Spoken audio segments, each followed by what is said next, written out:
Hey, everybody, I'm really happy to be here today with our friend Max Noyer, who has been a guest on our podcast almost 3 years ago. And we were just saying offline, we can't believe it's been 3 years. Certainly, time flies. Max, welcome back, and we're happy to have you here to interview our guest today, Paola Giometti, who's a biologist focusing on cancer research all the way in Norway. So, welcome, Max. Welcome, Paola.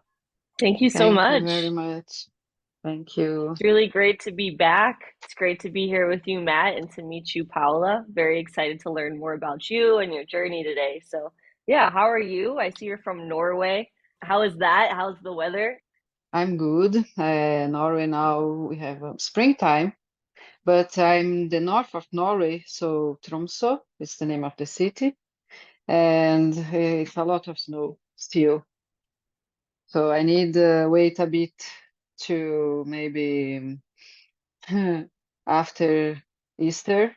We have 1 month more with snow probably, and I can see the ground and the grass again. I'm sure you're looking forward to that.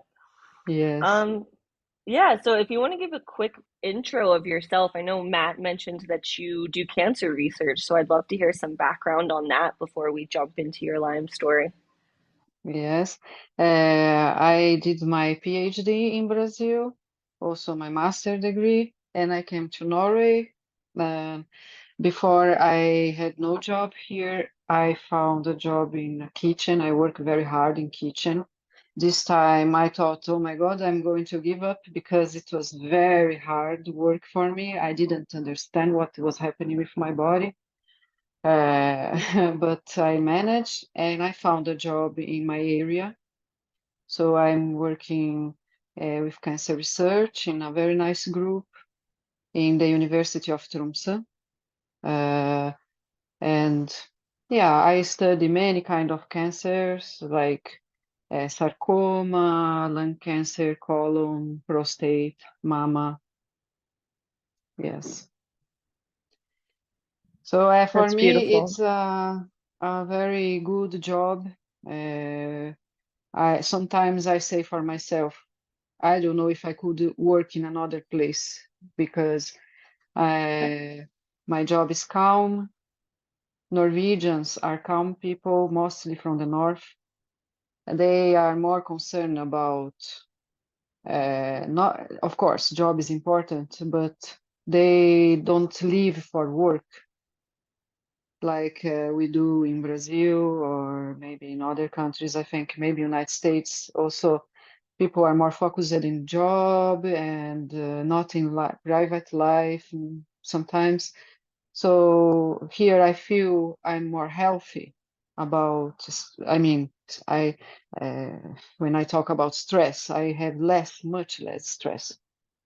Pal, I'm going to jump in real quick with Max as well because it's interesting to talk about the perspective of work and the stress environment, which has a direct impact on our health and specifically people with Lyme, like us and people listening to this podcast.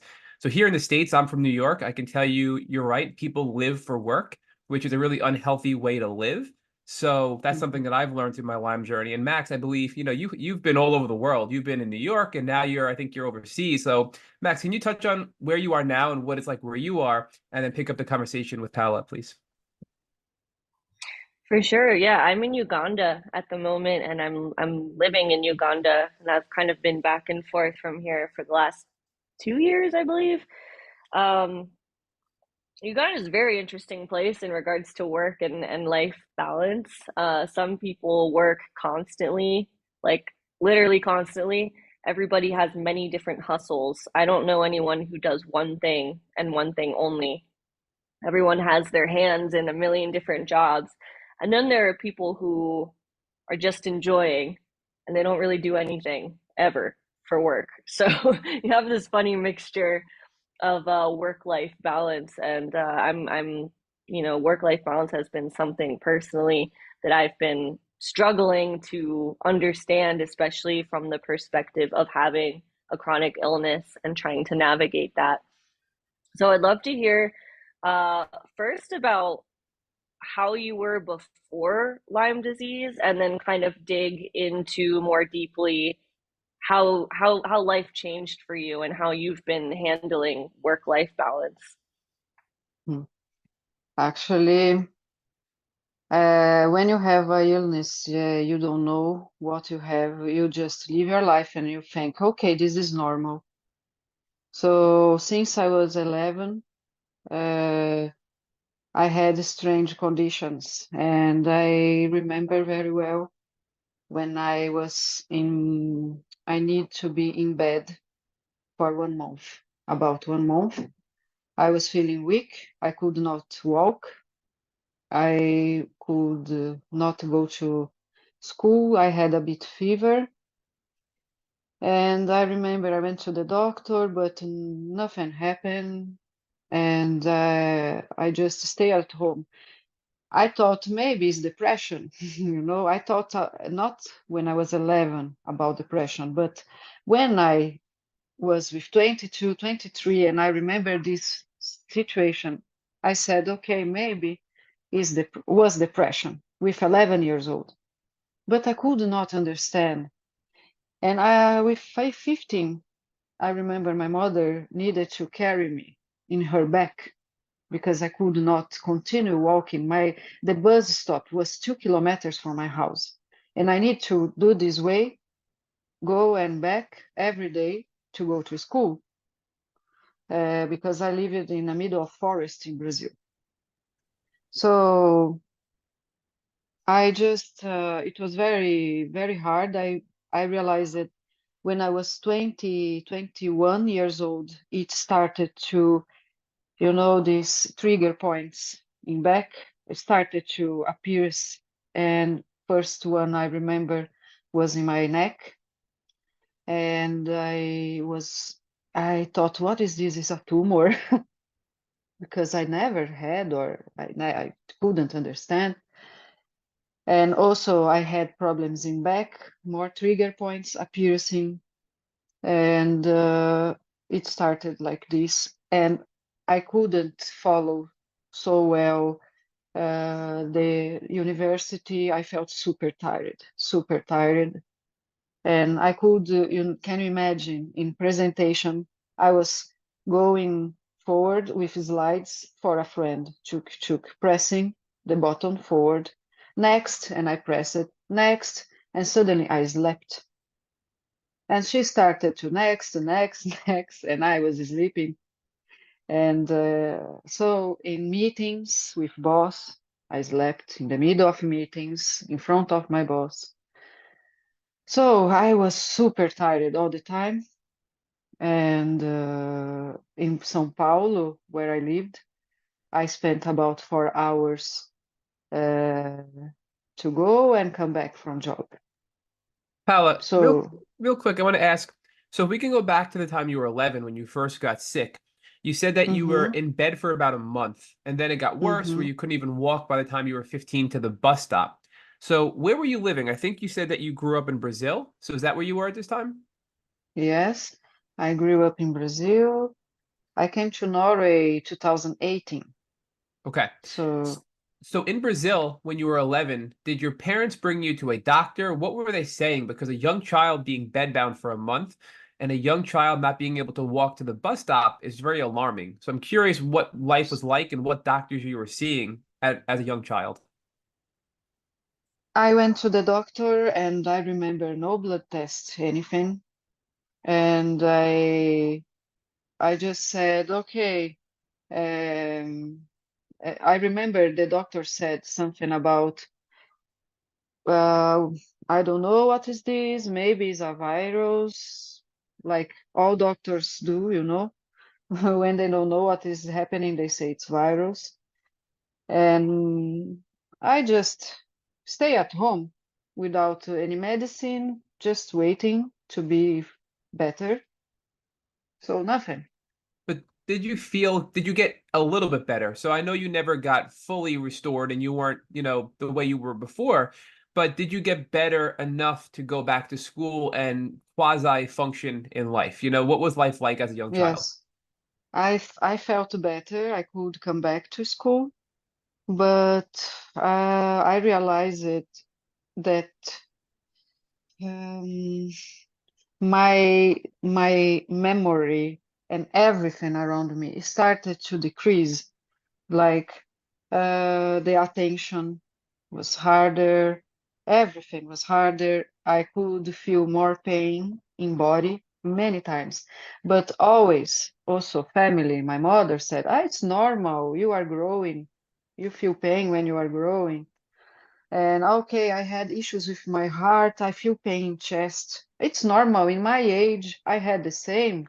So all the time I heard this from my mother, from uh, you know, doctors. I many times try to go to doctor after because I started to be really bad with 20, about really bad, with a lot of pain that never ends. And they said it's fibromyalgia.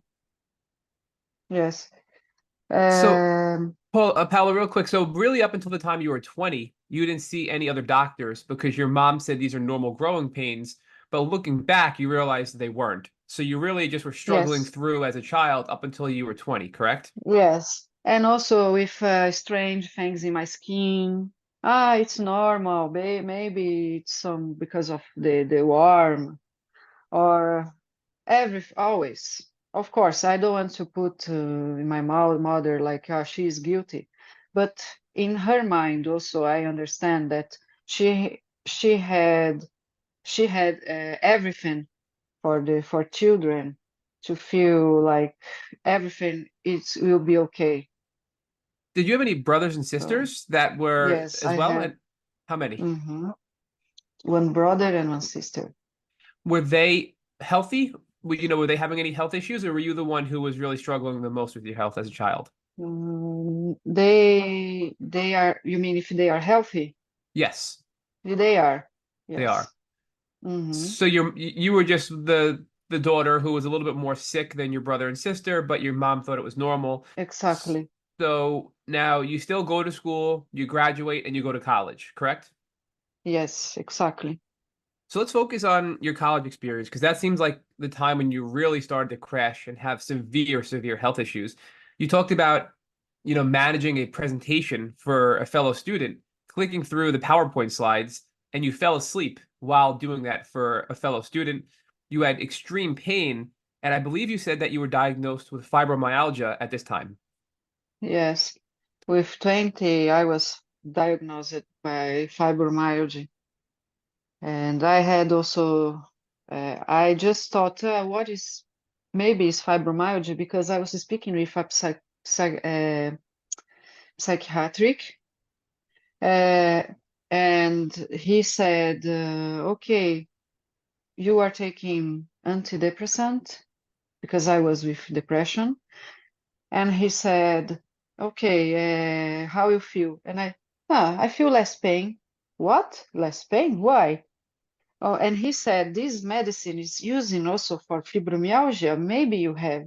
So after my psychiatrist helped me with this word, Yep, psychiatrist. You're saying yes, you're perfect. psychiatrist, yes, thank you. So after this doctor, I went to a rheumatologist and they confirmed, okay, you have fibromyalgia. Were you seeing any other doctors before you saw the psychiatrist, or that was the first doctor you saw to seek help from your symptoms? I went in many doctors because when I became older, I fought more with my mother and I had no money also to go. But many times when I could pay for doctor, I was uh, maybe 2 times per month in doctor. Just try to understand, okay, why I have pain in chest, why I have these problems with my intestine, why I have these problems with pain in muscles and joints. So always was connected fibromyalgia. And also when I was 26 years old, I tried to join to the police and I jumped one, yeah, there was a kind of test I needed to jump and I destroyed one ligament. And after that, I did a surgery after 1 year. And this surgery, it was super hard to recover. And they said, all is okay in your resonance, magnetic resonance. And I said, but I feel a lot of pain. What is happening? And one guy said, you should visit a special place for pain because looks like it's fibromyalgia again. So, okay, one more time, fibro problems. So I struggled a lot. I paid a lot, many, many times for doctors and nothing. So from the time you were 20 to 26, you saw a lot of doctors, physical and mental health, and all the physical doctors said it must be Yes, fibromyalgia. And then yes, your psychiatrist validated that by saying the medication you were on for your mental health helped your physical symptoms, which is a sign of fibro. And at that point, it just kept coming back and coming back. But I'm curious, were you ever tested for Lyme disease or other tick-borne illnesses from this, time of 20 to 26? no, never.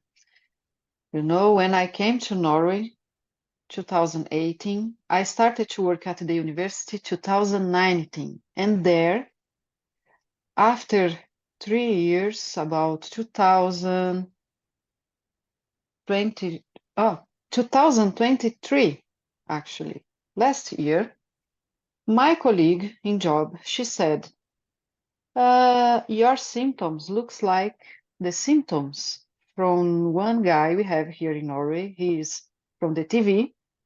His name is Lars Monsen. He was bitten. He was bitten by tick. And she asked me if I was bitten also. And I said many times when I was kid, many times. For me, it was like routine being bitten by this because I live in forest. I had a lot of dogs with this. There was cows and capybara around the area. So, yes, many times. Okay, so I started to search about many illness from uh, tick, tick-borne diseases. And I saw, wow, Lyme disease fits so well.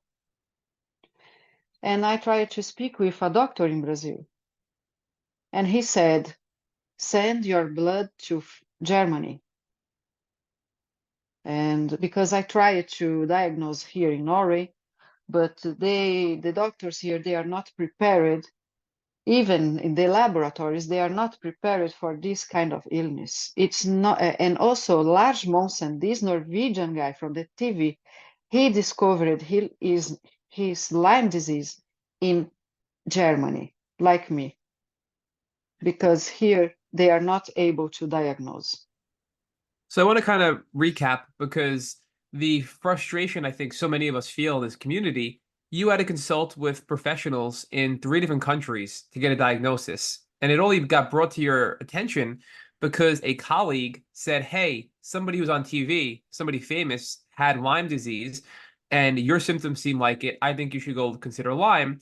You then, in Norway, reach out to a doctor in Brazil who refers you to get your blood work tested in Germany, right? So the fact that you have to Yes. bounce around so many countries to get a diagnosis and clarity, and no doctor in, several decades even thought about a tick-borne illness is a little disheartening to hear that in, overseas and in Germany and in Brazil and in Norway, the awareness of Lyme disease is as bad as it is here in the United States.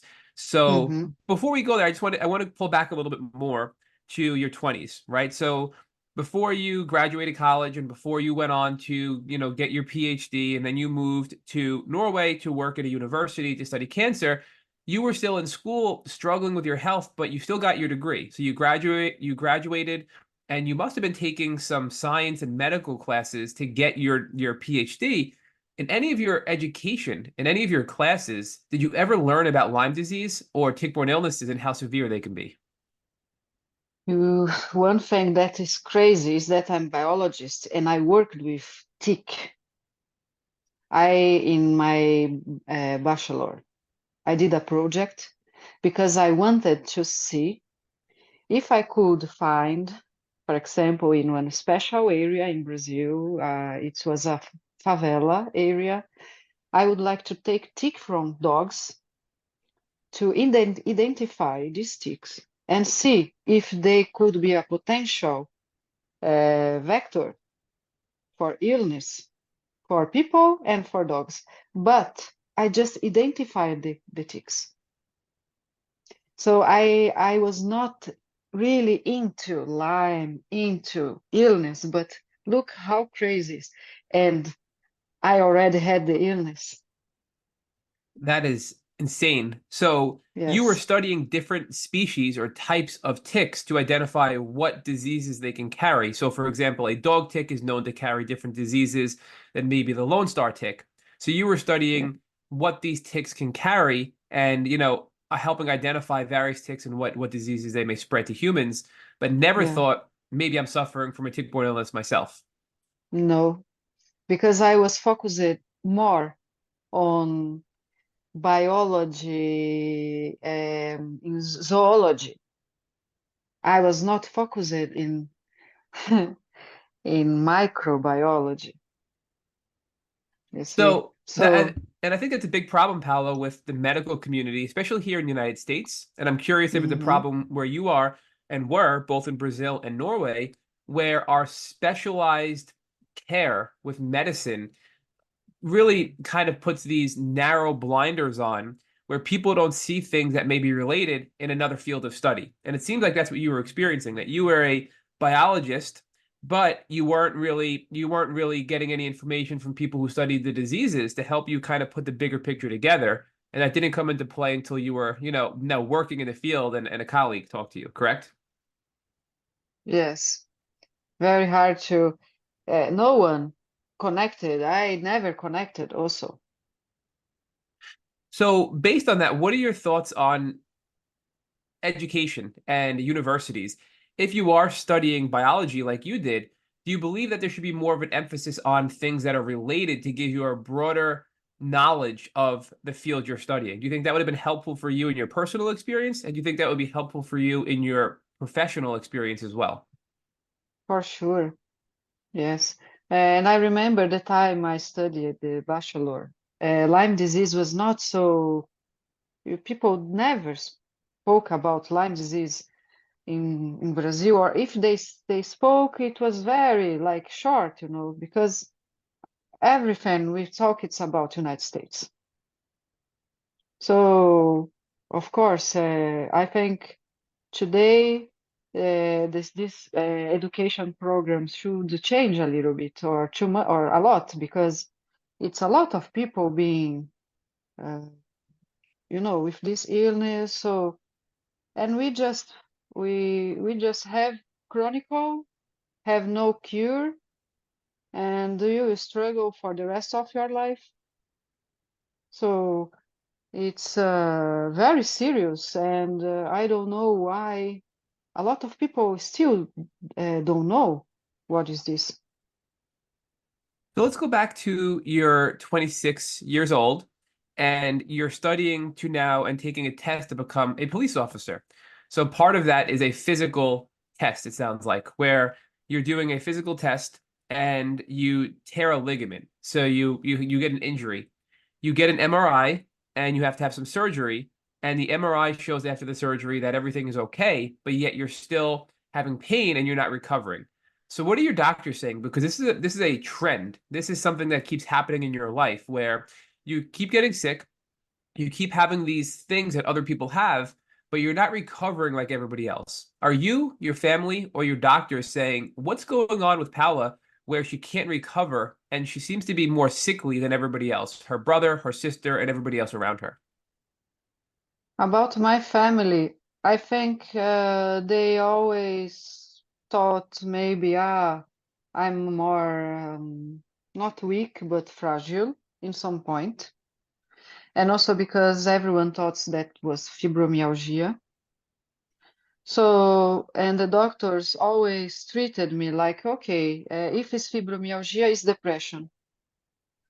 So, yeah, uh, it's hard to answer because all the time looks like no one knows what to say, no one knows what to expect. And many times I felt like everyone with Lyme disease felt one time at least that, okay, I'm crazy or I am inventing, I want to make drama, or many times I felt, that doctors or family could, not family, but maybe my mother always, pray for God, So this is one thing also that made me a bit angry with religion and, these people that has Lyme disease and mindset, full mindset, or meditation. I say, for me, this doesn't work. For me, this is just beautiful to see. For me, what really worked was antibiotics and occupy my mind because we know that Lyme disease give depression, give a lot of issues with head. And the way I found to jump from these problems is not meditation or because I tried everything before, like meditation, energy, Reiki, uh, you know. So for me, it's keep mind occupied. And even if you have pain, try do exercises. Because for me, I say to my boyfriend, my dream is climbing. And I thought, okay, now I will never climb because I know I have a lot of issues with my joints. I'm not strong, I feel weak. But I said, why not? And we tried. And I can feel after almost 2 months climbing that my muscles are responding much better and much stronger, but I feel a lot of pain. I say, usually I put in my social medias some jokes about climbing. And when I put like the first 3 meters, it's first level of pain. The next 3 meters is the second level of pain. So the pain, how much I go up, as much as I go up, more painful is. But I feel very good when I can reach the top of this. And the pain for me worse because next time I feel stronger. And today I'm able to open bottles. Before I was not able to open bottles. So this is my view and my opinion about this. My mother always, pray, mindset, relax. This doesn't work for me. So I get a bit angry with this kind of way to solve. I am curious to ask before your diagnosis, when you realized you were falling asleep during meetings, during classes, did you find any methods of changing the way that you live that could kind of help you succeed or keep your head above water in school or work, or did you kind of just struggle through? I just struggle through and try it, uh, live one day per one time, how you say in English, day by day. Mm, So I just thought about, I want to finish this because I didn't like school. I felt so tired. mm, University, I was happy, but I felt super tired. mm, So hard. But, I was just walking because I felt if I stop, I will die. mhm, This was always my feeling. If I decide to like, I don't know, I cannot go anymore. I feel that I am becoming old and I'm going to die, you know? So I just try to keep going and that's it. So this is the only way I found to solve. Uh, so I'm living like day by day. For example, today I have a lot of pain. This night was very bad. because I am my period, and we with that have Lyme disease, we know women have a lot of issues during period. So I had my treatment. I can say, okay, I am better, maybe 75%. But when I am my period, I have this oscillation with all symptoms, all symptoms. And one thing that is important to say here also, it's in 2022, November, I had corona. And after this, my immunity was so crazy. I don't know what happened. And I started to have a lot of bad, worse symptoms of Lyme disease.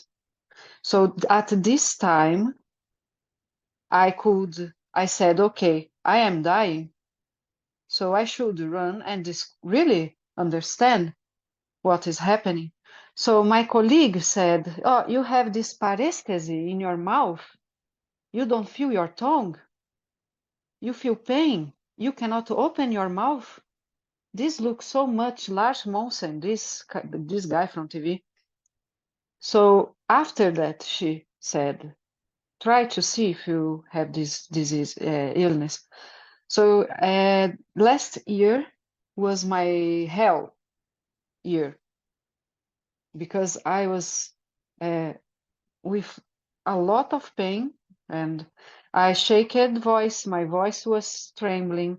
I couldn't speak well. I couldn't think or make or solutions, fast solutions. I couldn't walk well. I look old lady walking. I needed to hold the walls. And sometimes I feel my voice shaking. It's not common, but if I am more nervous or I feel it's difficult, my hands shakes also. I am a writer. I cannot write anymore, or at least I have many books published in Brazil.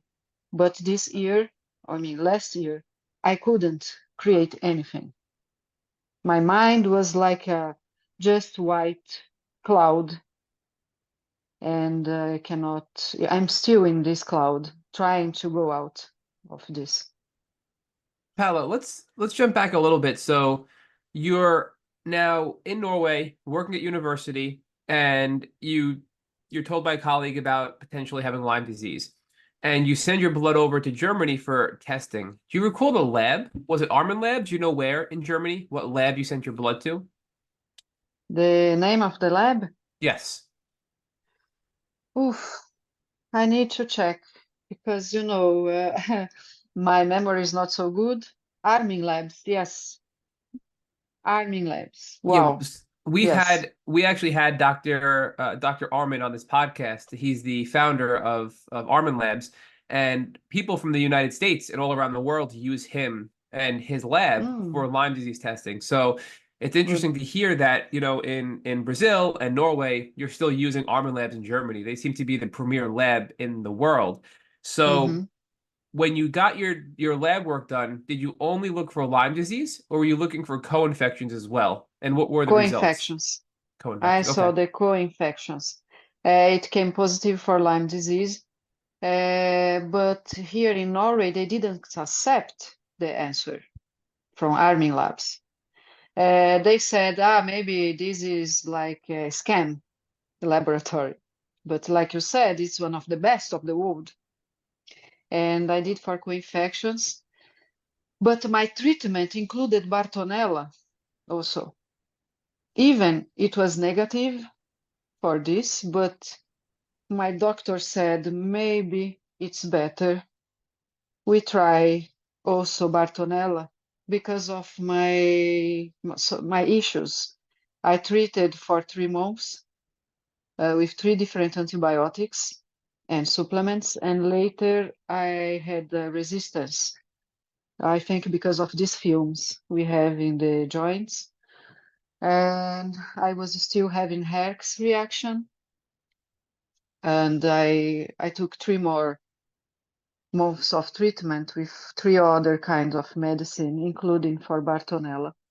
And I still had this Herx reaction, but I was getting better.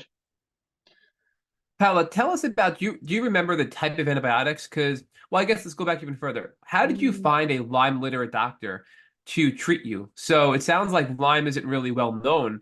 How did you find a doctor to work with you and work with Armin Labs to believe you that you have Lyme disease and even Bartonella, even though your test was negative, knowing that the tests aren't perfect? Yeah. What was it? Was it your colleague? Was it your research? How did you find your doctor? And then what was the treatment specifically? Do you recall the type of antibiotic? Hmm.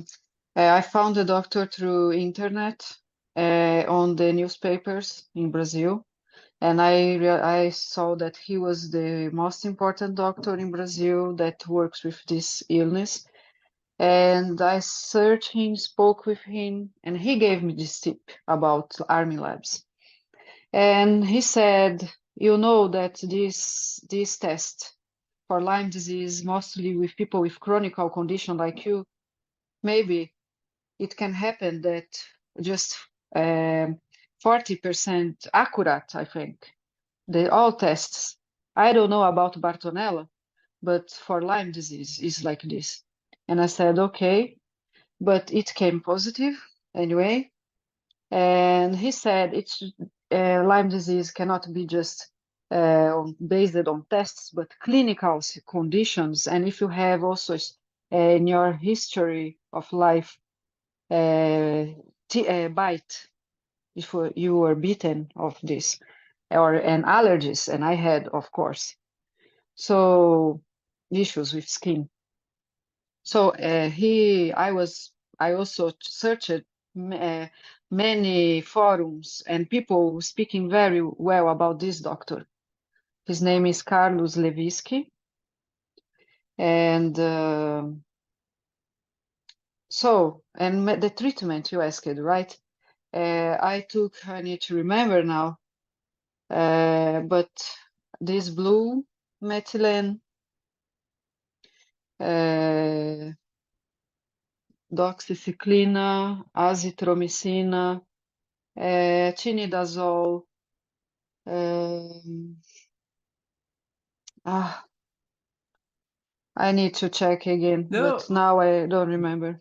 that was good because those are the three common antibiotics that are used together for Lyme and co-infections that have the most effective use against Lyme. And that's something that a lot of doctors are beginning to use. It's not just one antibiotic, it's Mm-hmm. several, a combination of antibiotics to help treat Lyme disease.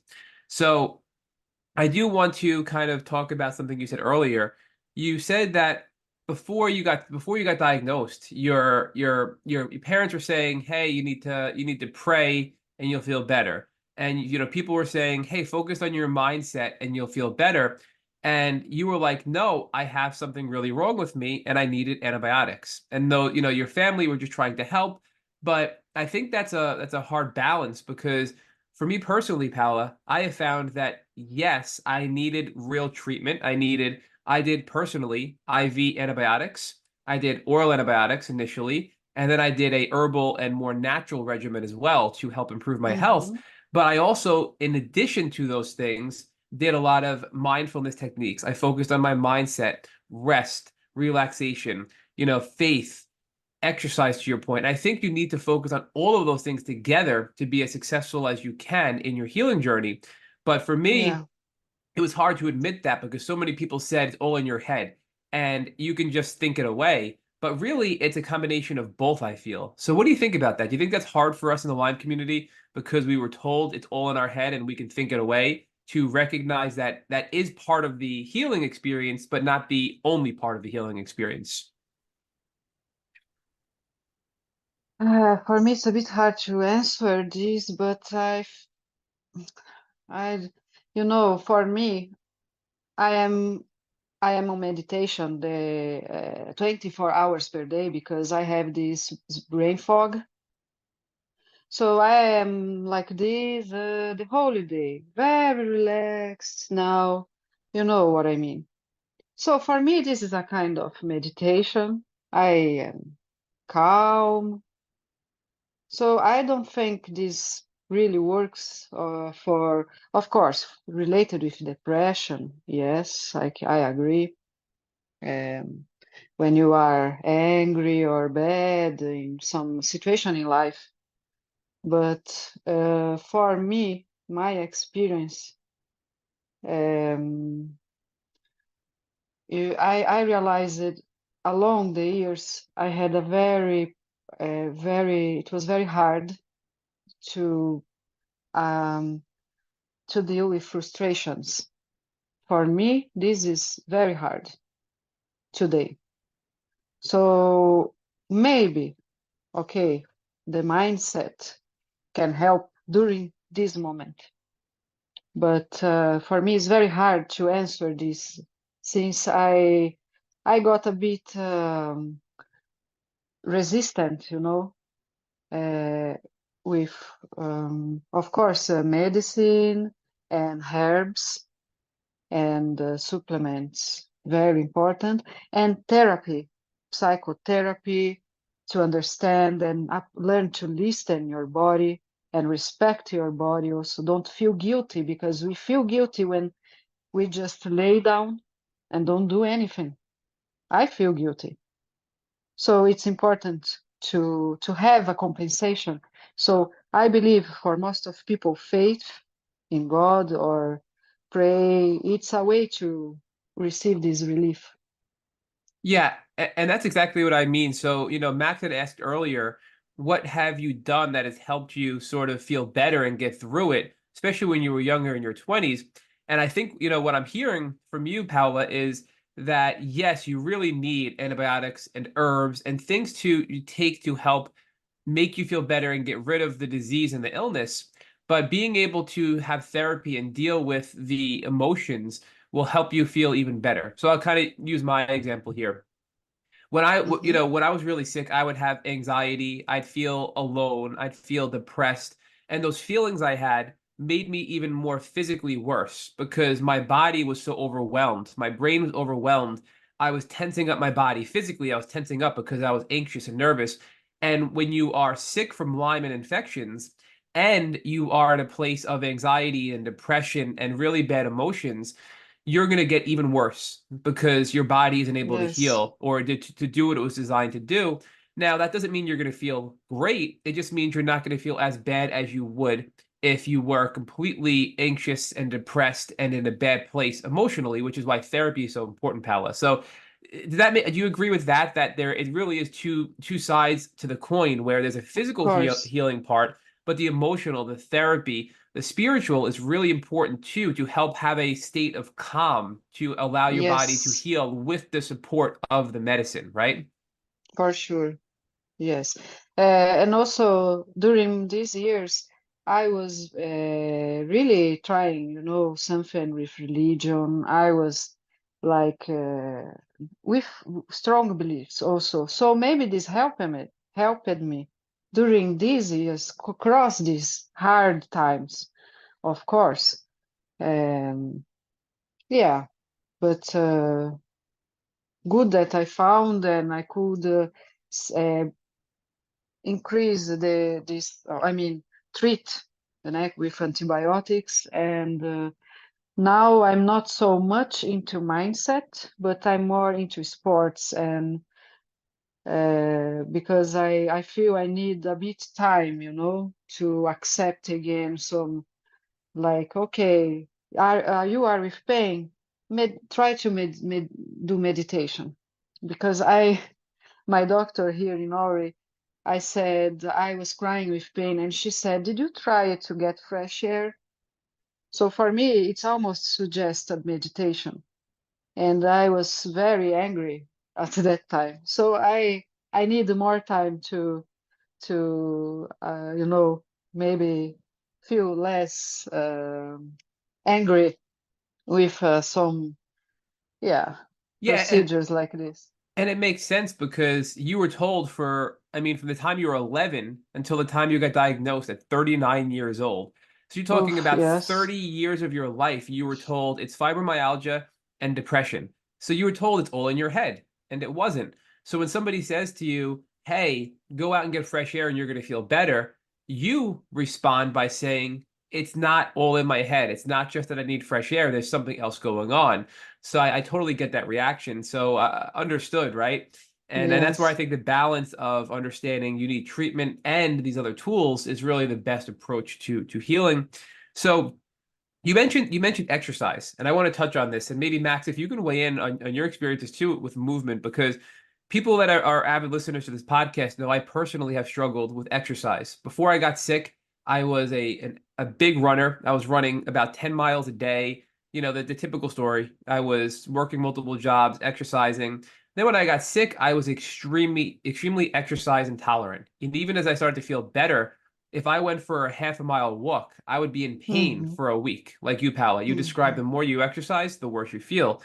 And it's been almost 10 years for me, but I've been able to little by little by little do more. I mean, this past Saturday, I was able to do a jog, run, walk for almost 8 miles, which I Good. could have done even a couple of Mm. years ago. But my learning lesson has been little by little by little. So you start by Mm-hmm. walking and do a half a mile or a couple of houses. And each day you try to push yourself a little bit more so you minimize the pain you feel. And then as you build your muscles and you build your strength, then you're able to do more and more and more. And when you look back, you've made significant progress. So I know it's really hard. And for me personally, it was hard to accept that I had to push myself. But can both of you share your experiences with exercise and if it's really been that important in your healing journeys as well? Hmm. Yes, so I understand very well what you mean.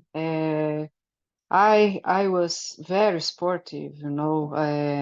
I loved Taekwondo, martial arts. I did also Kung Fu and Chinese boxing. So, and also gym. So how could I deal with all of this? Because I couldn't, um, I projected myself into a character that I like very much. That is Lara Croft from Tomb Raider. She is very tough girl. And I said, oh, I would love to be this woman, you know? I don't need to be rich. I just want to be like her, strong like her. And she is a climber. So I tried in my life do everything I could to be a little bit like her. Even shooting.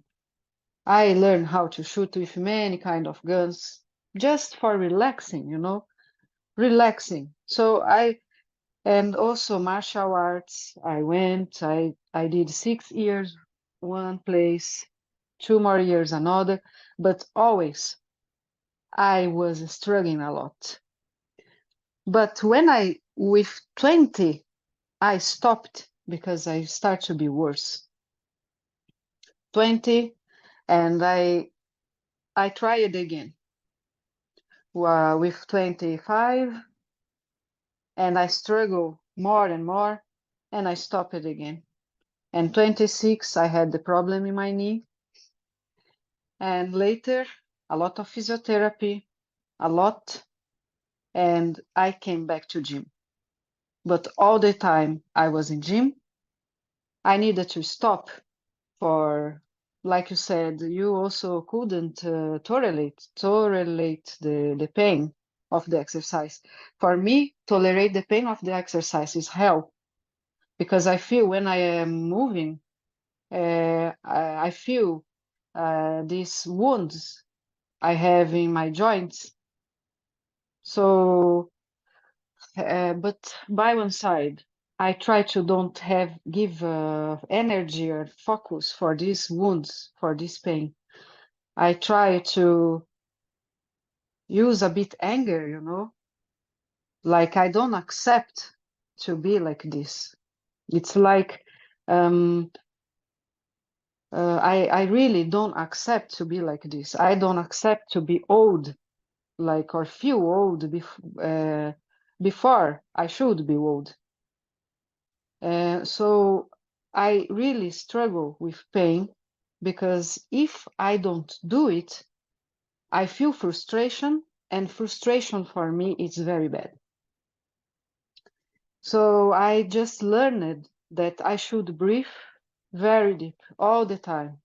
all the time. Breathe. Sometimes my boyfriend, you are feeling a lot of pain? Yes, I am feeling a lot of pain. Or you cannot, why you cannot hold this? This is not so heavy. I say, I don't know why. I just cannot. But we that have Lyme, you know very well that it's like a strange fatigue. Your muscle cannot deal. But even if my muscle cannot deal, something I will do with this muscle. So my goal now about muscles and gym is try to get more muscles in mostly in back also and shoulders. So I would like to be my own laboratory and see if my pain can decrease or if I can be more tolerate with pain, if I have more muscles and more power. Yeah, so because I I tried medicines, I tried everything. I learned that I should live with this pain for the rest of my life, probably. So this let me be a bit acid also with myself, but this is the way I found to continue, you know. Life is pain a bit, so it's a bit painful, but it's better feel pain with exercise without exercise. Anyway, I feel pain. Mm. Yeah, exercise for me has honestly been the most challenging life category post Lyme. Mhm. For me, I was in bed most of the time for about 10 years. And as a result, I lost all of the muscles in my back. Sounds like you also have that problem just from laying down and sitting so much. I lost all my back, shoulder, neck muscles. So I've had chronic pain in the right side of my body for over 10 years now. But to exercise, for me, the problem was less the pain. I didn't really get pain when I exercised, but it was more so the mental energy, being so tired all the time, and then also having issues with my mental strength, not being able to think well, not being able to complete tasks. I was just too tired to take care of my physical body. And it wasn't until 3 months ago that I Mhm. started doing some exercise after over 10 years. Um, Mhm. Obviously, I still have Lyme disease, but I have started getting better, I think 3 years back. And throughout that time, I had to first go to therapy and start processing all of the trauma I had been through to deal with the mental, effects from having gone through Lyme disease, and then dealing with all, yeah, the mental health aspects. And, after you get better, you still have so many years and so much that you have to work on to kind of recover in all of the different categories. So after 3 years of having gotten much better with my Lyme, I'm only now starting to focus and be able to give some of my mental energy towards exercise. But something I noticed over the years is when you create a goal that is too big, for example, going from never going to the gym and never exercising to saying, I'm going to go to the gym every day, or I'm going to go to the gym 3 times a day. I failed every time. So a big lesson I learned was making these goals that are too big and then failing, and then you become discouraged, and then you just stop. Like you stop completely. This past year, I've really learned the power of habit stacking, and that's been like the most amazing thing that I've discovered thus far. So I've been trying to habit stack with both mental things and physical things. For example, I started with learning Spanish, and Mhm. I do 3 to 5 minutes of Duolingo every single day. It's very easy. It's not time consuming. It makes my brain work, but only for 3 minutes. so I don't get that tired. And I've now done that for over 450 days in a row. And once I was able to get those 3 minutes every day down consistently, then I was able to add another habit. And that next habit I did, since my back is so weak, I started doing one back exercise every day. It took 1 minute, 1 minute of my life every day. And after about 1 month, I had that habit created and I knew I wasn't going to lose that habit. And I also started feeling less pain because I was strengthening those back muscles that I had lost. So creating, for me, creating these small, very achievable goals, but only creating one at a time, and then not adding another goal until I've really gained that consistency on the first one. That has been the most effective strategy for me that I've found so far. Um, but yeah, the exercise bit is a huge challenge, and it's still my biggest challenge personally. But I wanted to kind of shift focus a little bit because you brought something up a while back in the discussion that kind of piqued my interest. You brought up menstruation and how your symptoms are usually worse during your period. Personally, I had never heard of someone talk about that, which is why I'm really interested in it. And it got me thinking. I have neurological Lyme and I have seizures. And when I'm menstruating, I have more seizure activity and I'm more prone to have a seizure. So that was really interesting for me to hear you talk about that. I'm wondering if you can elaborate a little bit more on kind of how things change for you during that time. During the menstruation, you mean during the period? Yes, Yes. yes. Yes. I read some papers also after my doctor told me, yes, the period is hard for women with Lyme disease. I wanted to understand why, and looks like it's something related with estrogen peak. And also I tried to take hormones, contraceptives, and my pain increased a lot. So I tried progesterone alone, estrogen alone, combination, small doses, everything. I I cannot. Otherwise, it will be hell. So when I am getting my period, 1 week before, usually I start to feel more pain in joints and mostly in shoulders. And also I feel my muscles with these trigger points more swelling up. And also I feel more issues with how can I say, about feelings, more afraid. I feel more insecure, more anxious in general. So when I am in coming, my period is coming, I feel more trembling hands. Also, my mind is more, I have more problems to find words, to solve easy tasks, to keep long conversation. And also I have,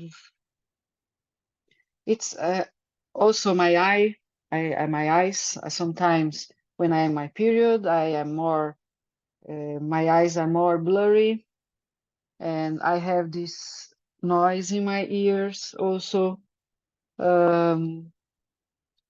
So yeah, I had also neuroborreliosis, problems with to, how can I say, equilibrium, also. So in this period, I feel also my heart much more heavy, looks like it's more heavy, I feel I have an extra systole, extra, I forgot in English. You know, when you have your ventricle jump one more time, my heart and don't do boom boom, Like do an boom boom boom. arrhythmia? Yeah, like arrhythmia. So I developed this arrhythmia also, and I feel pain when the heart start to be crazy, you know, and also in my neck irradiates pain for the neck. So in this period, I am more like this, and I cannot sleep well.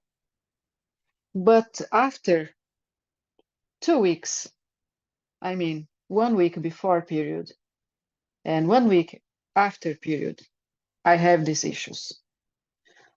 So it's half a month about. That's half your life. It's worse. Yes, Wow. I don't know if everyone is this, but at least my doctor and a lot of women, when I speak, they say, huh, in period is hell. It's complicated. Are there any methods, tips, tricks that you have found that are effective for helping you or reducing any of these symptoms?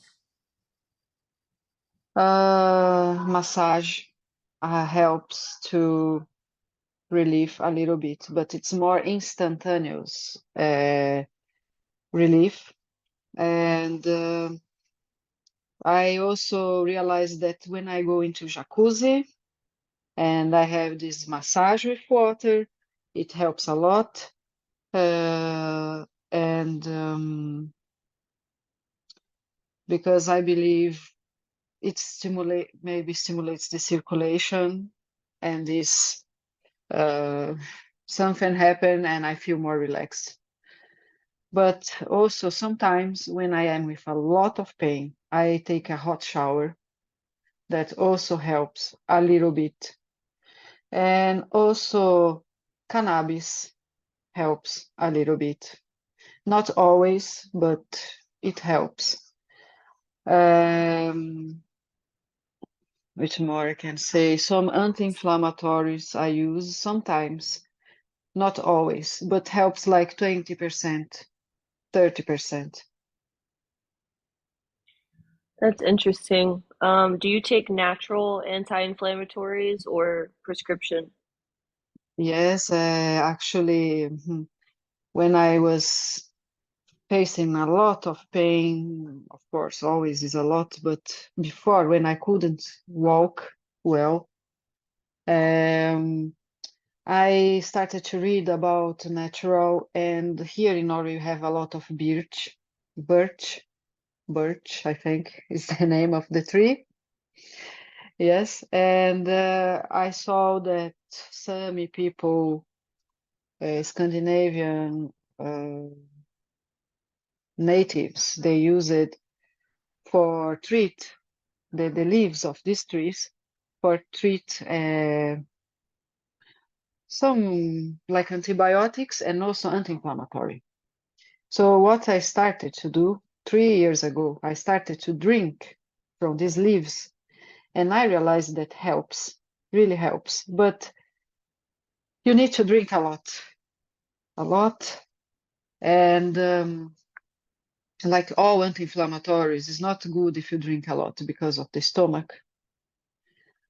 Um, so at least I can take in my backyard here. It's easy, and so I use this to help me. Yes. That's Uh, interesting. mhm. I never But heard of birch. also, yeah. So it's quite good, and also curcumin. I use like um, yeah, curcumin. I know it's natural also, and also it's good against Lyme. I don't remember why now, but it's good. And fish oil, this. bacalhau from cod. It's also good, protect the brain. I have been using this. Yes. Yeah, I just wanted to respond to some of the things you brought up. I also take omega 3s, the fish oil, but I take the ones from kelp. That seems to help me with my cognitive function. For me, I take anti-inflammatories, not all the time, but when I most need them, as you said, since it's tough on the stomach. I found turmeric and black pepper capsules work really, really well for me personally. And then the hot water as well works for me very, very well. Whenever I have chronic pain in my back and shoulders, I take a hot bath. And you mentioned the cannabis as well, which obviously you can use in so many different ways, from ingesting to the topicals.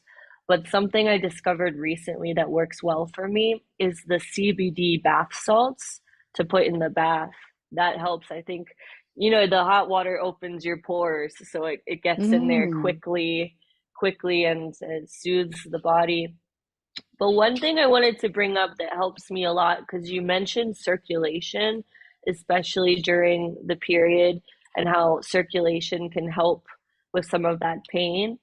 Something that works for me better than anything else is hot cold therapy.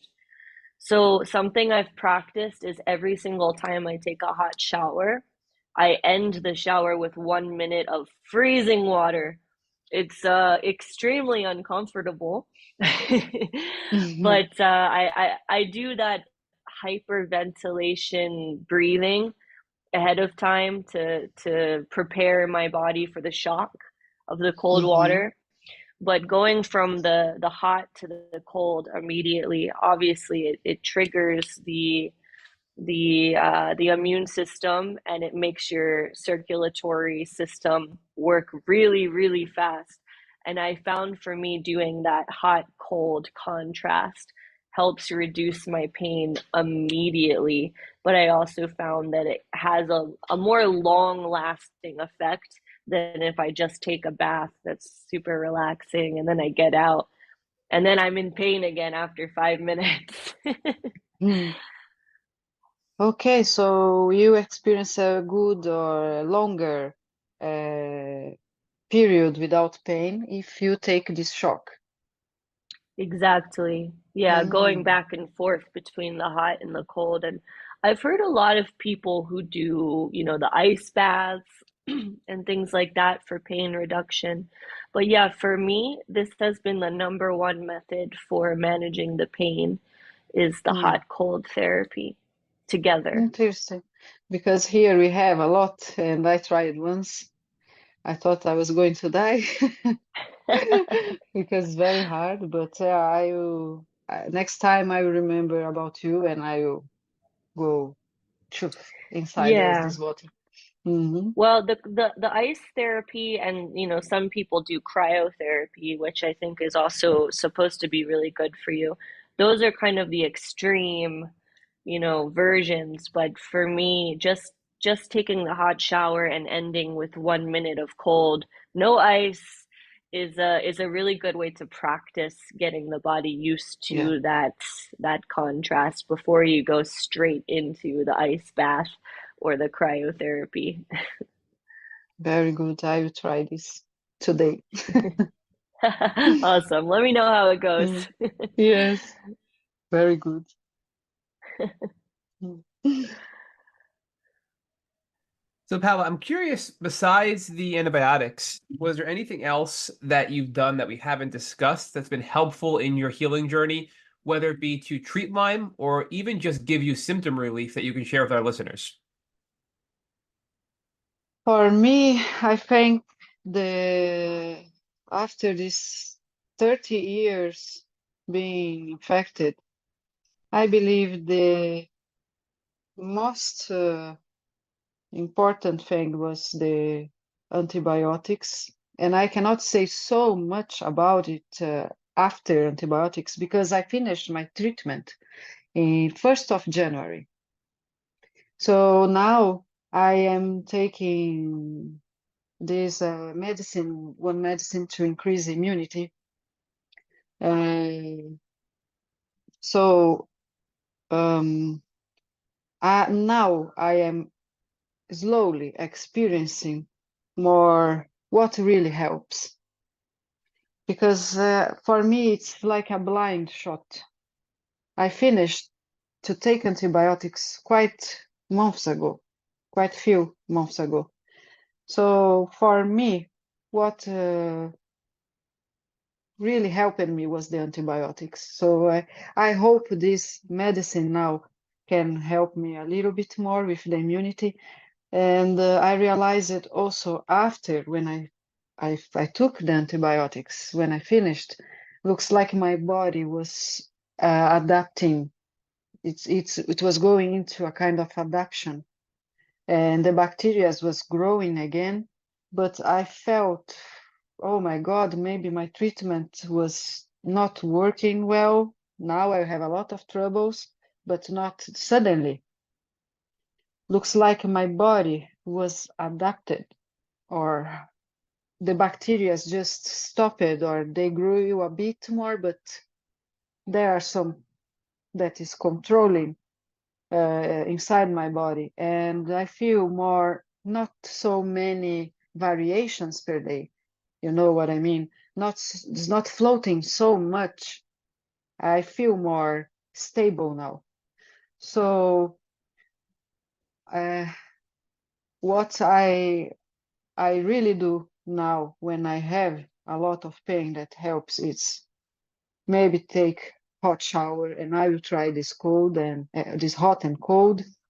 But it's a pity that I cannot say so much more because it's too early for me to say what is really helping me now. Maybe good food. Also, I'm trying to, because I lost many kilos. I lost muscles in my back also, and legs, everything. And now I am trying to eat more good meat, real meat, and vegetables, and take also vitamins to help me to give power every day. And believe that, like you said, faith is important. So I believe that the vitamins are doing some effect. And I also believe in the exercise. So I am I don't know in English how can I say, but putting all efforts into this now.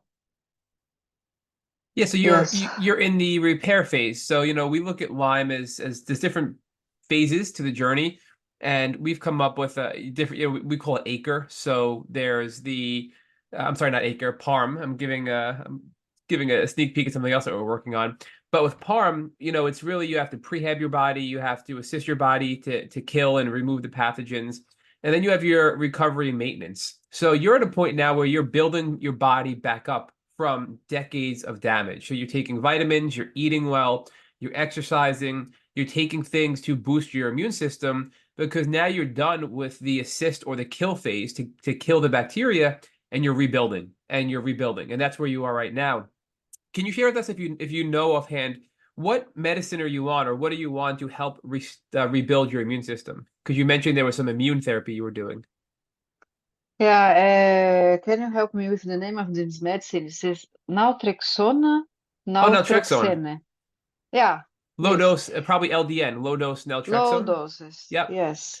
Yep. That's very common. So that's another great tool. So now you're at a point where you're really strengthening your body. And are you still working? What's life like now that you're done with treatment and you're rebuilding? What kind of life do you have? It sounds like you have a boyfriend, you're happy. So just give us some breakthroughs and happiness in your life now that you've gotten through this aggressive treatment with the antibiotics. You mean what is making me more, I mean, good and happy, feeling good in Yep. my day, in daily, okay. So yes, I have a boyfriend. He supports me a lot. He also helped me a lot with gym to yeah, he has more experience than me, and this makes me believe I can improve. So this is a very good point that gives me more I want to, go into this and feel more brave to try. And also my family that supports me, they are always they now understand better.